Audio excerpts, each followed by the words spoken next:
ben, sujet suivant du coup. Comment ça se passe sur un projet existant pour passer de AWP à session référençable? Alors moi je l'ai fait sur le site de vente ThamesShop qui était en AWP. Alors pour vous donner un ordre d'idée, dans ce site j'ai retiré 112 lignes de code. J'ai archi simplifié le code d'administration. Et du coup, je vous ai préparé un petit topo sur les 5 étapes principales pour passer de AWP à session référençable. Première étape, déjà il faut changer le mode du site. Alors, pour changer le mode du site, c'est dans la description de projet. Dans le volet projet, vous choisissez session au lieu de AWP. Ensuite, il faut choisir quelles pages seront référençables. Alors pour choisir le mode de chaque page, il faut aller dans chaque page, dans la description de la page, dans l'onglet Général. Et là encore, il suffit de choisir Session au lieu de AWP. Et si vous souhaitez que la page soit référençable, il suffit de cocher la case ici en dessous et de choisir le nom de la page qui sera affiché dans l'URL. Alors dans mon cas, c'était super facile, hein. Toutes les pages publiques du site, donc les pages de description des articles, la page d'accueil, les pages de contact, les conditions générales de vente, etc. J'en ai fait des pages référençables. Et puis, toute la partie espace client, qui est spécifique au client qui est connecté, ça, c'est des pages non référençables. Et c'est pareil pour le panier et les pages de paiement, il n'y a pas besoin d'y accéder directement. Alors, pour la page du panier, en fait, ça, c'est un choix que Manu a fait. Vous pouvez aussi choisir de garder cette page de panier référençable. Ça vous permet, par exemple, de générer des liens de panier personnalisés pour vos clients et du coup, de les envoyer directement aux clients par email. Deuxième étape, il faut se débarrasser des contextes AWP.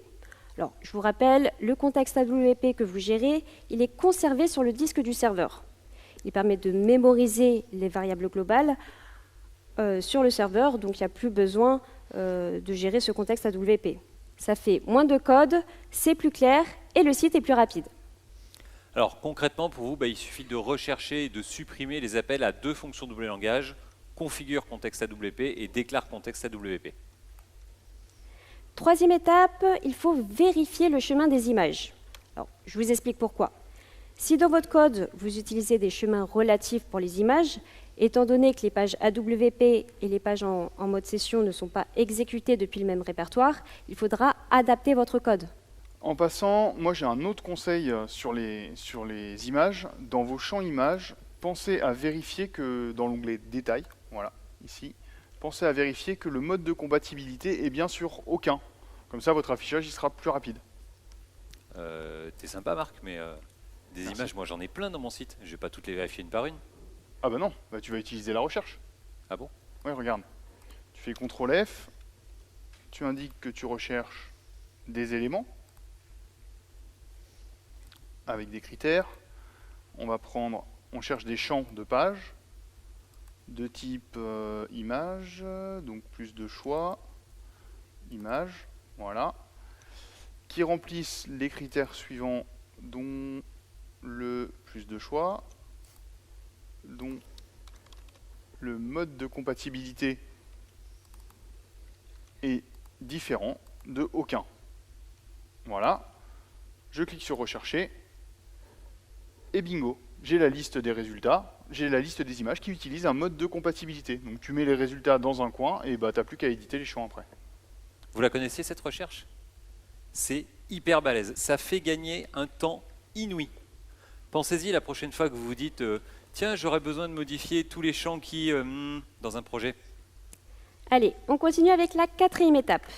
La quatrième étape, c'est de chercher dans le code les endroits où vous construisez des URL par programmation. Pourquoi? Tout simplement parce qu'en mode AWP, les URL des pages, elles finissent par .wp, alors qu'en mode session, les URL des pages référençables, elles finissent par .wb. Alors, les cas les plus fréquents, c'est quand vous affectez la propriété .url d'un champ lien, ou encore le remplissage d'un champ chemin de navigation, ou encore quand vous utilisez la fonction script affiche. Alors, pour adapter le code au mode session, c'est facile. Vous utilisez la fonction double langage page adresse pour affecter l'URL de la page. Et on termine avec la cinquième étape. Celle-là, c'est du bonus. En AWP, vous pouviez avoir du code qui interdisait l'accès à certaines pages, comme par exemple les pages d'admin. En mode session, ce code il est plus nécessaire. Donc vous pouvez le supprimer puisqu'il suffit d'un clic dans les 7 onglets pour que les pages ne soient plus directement accessibles. Et voilà, dans ce sujet, on a vu en détail la transition d'un site AWP vers le nouveau mode session référençable. Et je vous rappelle que pour un nouveau site, vous n'avez rien à faire pour bénéficier du mode session référençable. Et dans les exemples livrés avec WebDev 27, les exemples de sites de vente et de CMS sont déjà dans ce nouveau mode. Ça vous fait 2 exemples complets. Le nouveau mode des sessions référençables, c'est plus d'automatisme, plus de sécurité, une lisibilité sans équivalent et une maintenance allégée. Et bonus, vos sites sont plus rapides. Moi, je pense que c'est le mode du futur.